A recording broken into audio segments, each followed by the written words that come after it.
Hey everyone, good morning. This third interview is going to be hot, hot, hot, and we're bringing back Omar because it's Tuesday. How you doing, man? Pretty good. How are you, Michael? I'm doing well. This is the one I've been looking forward to, and that is, you know what? What kind of mindset do you need to have to buy your first investment property, whether it's buy and hold or flip? So when you hear that, when you go back all those years, or you're helping or mentoring another realtor, what are you looking for to see if they have the right mindset to buy their first flip or first buy and hold? What is it? What kind of mindset? Oof, that's big. So what I see is the ability to, if you're going to buy something, I mean, obviously, if this person already has a home, obviously, and then they want to go buy their first investment property, hold it, create some passive cash flow. The number one thing with the mindset is understand that it is the long term. It's a long journey. Mm, You're not going to be rich overnight. You're not going to be super attracted to a $200, $300, $400 in positive cash flow a month. You're really not. mm, Okay. Because I'll tell you that right now. It's not super attractive. It's not sexy, but it will be in 10 years. yeah. It will be over the course of, appreciation and depreciation that you're using while you increase your normal business. So as long as people understand that the mindset of buying your first investment property, and this is only if you're going to buy and hold. Okay. There's obviously the other avenue of buying it and flipping it, Mhm. but then that comes with a lot of other mental aspects that you need to take care of because you have to fix it. You got to be willing and ready to lose money on a flip. Mhm. Let me tell you that. Yeah. You have to be, if you're not ready to lose $10,000, $15,000, then you probably should not get into this. Honestly, Yeah. because you will have losses, but just be prepared. And the only way you can be prepared is if you know your market and what if you buy something, what it's worth, how much you're going to put in it, and what the difference would be. Yeah. For me, that's first off, those are the conversations I love to have, right? I get in front of an investor, whether it's here on a Zoom call, like I do all these times, or it's at a coffee shop, or it's at a real estate meetup. And really, I've gotten, I've gotten rather short. I don't mess around anymore, right? My time's Right. valuable. So I basically ask what they are looking for, right? What is a good deal? And then I shut up. And one of two things happen. Either A, they pontificate for 10 minutes and tell me nothing, which means, they're trying to find the magic words to get me to say good job, Okay. which means you're not ready. Or two, in 60 to 90 seconds, they tell me what they're looking for.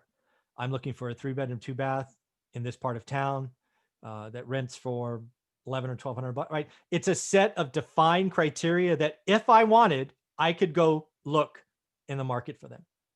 So those Okay. are one of the two things. So if you come to me and you have the buzz and your energy and I call them shooting stars, right? They come out like a blaze of glory and then they're gone, right? Just whew, all energy, no focus.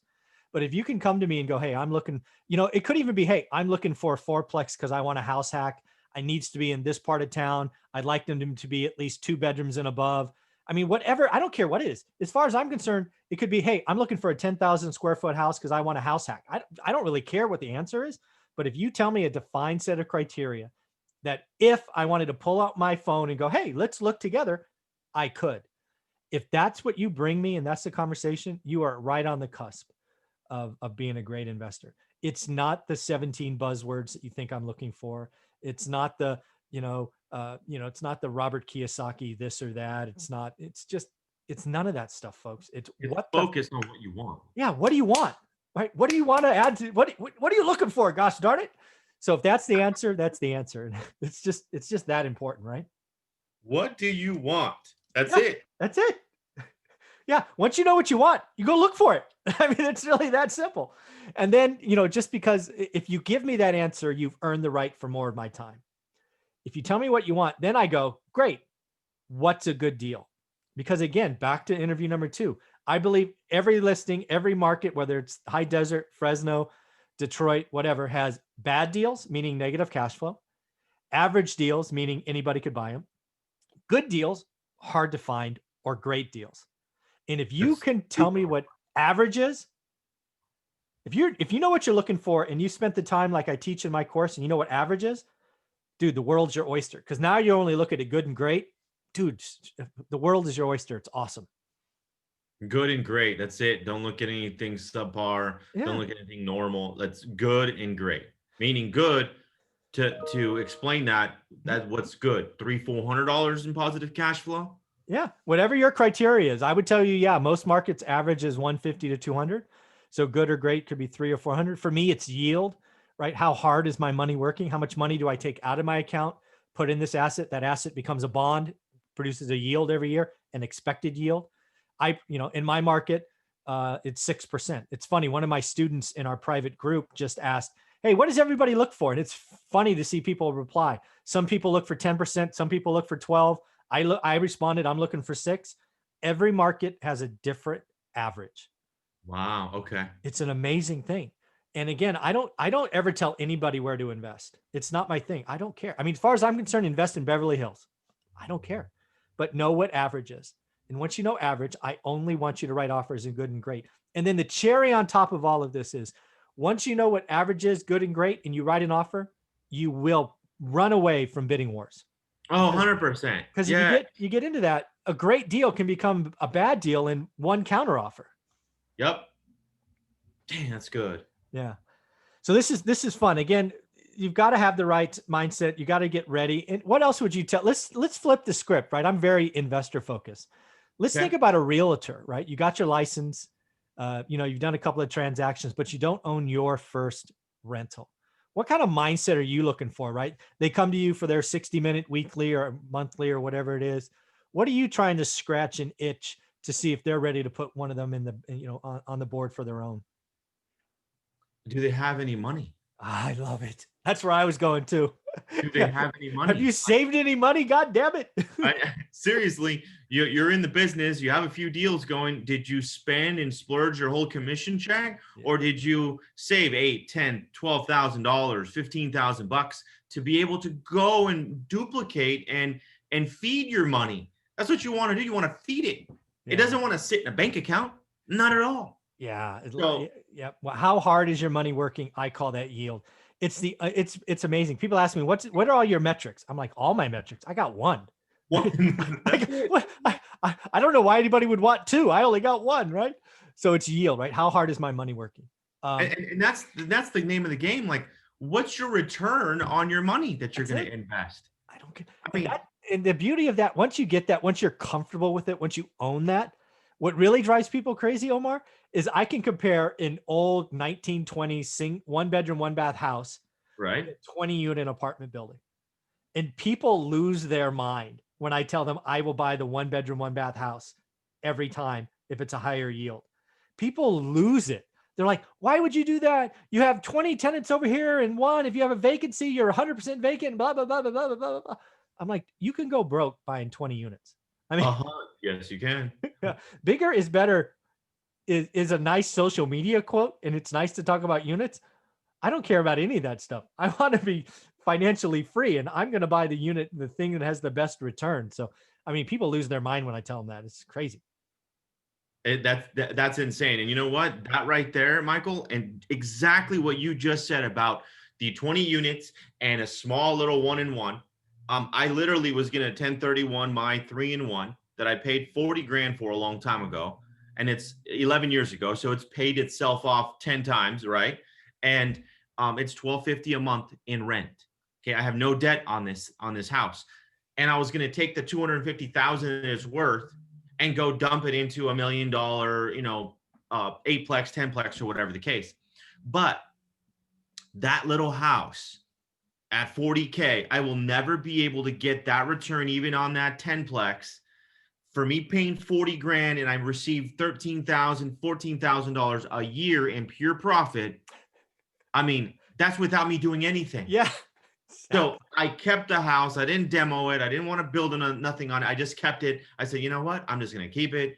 It's nothing to me, but it's everything when I'm receiving that Yeah. 1250, 1275 a month. So Yeah, folks, again, you can go broke buying big, you can go broke buying cheap, you can go broke buying out of state. Folks, learn your market, stop the shiny objects, own your stuff. And if you're a realtor, really, save your money. You probably have, but I'll ask anyway, since I have it here. Have you ever read this book, The Millionaire Next Door? I know next door. Yes, I have. Yeah. Yep. So I just did a video on it. It'll be posted today about Dr. North and Dr. South. Remember those two guys? They both made 700 I grand, do. right? They both made 700 grand. They both, after taxes, had 400 grand to spend every year. One of them is on the path to bankruptcy, and one of them's worth $7.5 million. It's all difference. about earn, spend, save, invest, repeat. That's what this book is. And the key here is one of them is spending 360 grand a year, and the other is to live, right? Lifestyle, house, cars, For sure. Club dues. And the other is spending 100 grand. So one has roughly 300 grand to invest, and one's got 40 grand. Big difference. Guess which one's living better? I mean, it's just crazy. And it's so subtle. It's so simple. It really is. And people always focus on like, okay, like my whole motto is go make more money. Okay. Yeah. That's my thing. Okay. Yes. You want to decrease your expenses. You want to live a little, just chill, don't go overspending everything. And when I say to everyone in my office, go make more money, because we have the avenue to go help more owners, get them to list their home, get them to sell you the house. That is your vehicle to make more money. And then when you take that money, you reinvest it into real estate appreciation over 10, 15 years and or flipping or whatever avenue you want to go through. So it's all about the money that you make on the money that you receive and you reinvest. Perfect. I believe that 100%. So great call there. Awesome. And if you haven't read the book yet, it's funny. I actually interviewed Thomas Stanley. It was pretty cool. I got him to autograph my book. You did? I did. Yeah. Look at the email. Oh, that's so He mailed me an autograph copy. It's a treasure of mine. I will keep that forever. All right, man. Any closing comments on this? We covered a lot. Closing comments, obviously, go make more money. I love it. Money. And focus and reinvest the money that you do save. Don't go buy the shiny object, whether it's a brand new vehicle, this, that, and the other that's going to depreciate. The other day I wrote something where I showed you guys a depreciating liability versus an appreciating asset. That's all you have to figure out. Go make more money, put it away, and then reinvest it in real estate. Omar, thank you for being a part of Tuesdays, man. You have a growing playlist, tons of knowledge. I appreciate you, man. Have a great week. You too. Thanks, Michael.